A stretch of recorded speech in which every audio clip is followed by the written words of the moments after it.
Passons maintenant à l'un des piliers de la psychanalyse freudienne, le complexe d'Oedipe. Ce nœud psychique fondamental dans l'enfance détermine nos relations à l'autorité, à la rivalité et à l'amour. Freud aurait été fasciné par la manière dont ce complexe pourrait se rejouer dans la vie d'un homme de pouvoir comme Emmanuel Macron. Pour Freud, la relation à la figure paternelle est cruciale. Le désir de tuer le père, symboliquement pour prendre sa place, caractéristique de l'Oedipe, est ici particulièrement frappant. On peut se pencher sur les figures tutélaires qu'Emmanuel Macron a côtoyées. On pense par exemple à son professeur de théâtre, figure intellectuelle et initiatrice.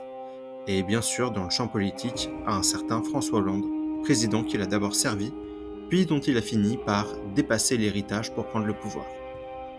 L'exemple le plus parlant est sa campagne de 2017. Son positionnement radical contre les figures politiques établies, avec sa volonté de dégager l'ancien monde. Le mouvement En Marche n'était pas juste un nouveau parti. C'était un bulldozer qui détruisait symboliquement l'ordre des pères politiques de la droite et de la gauche.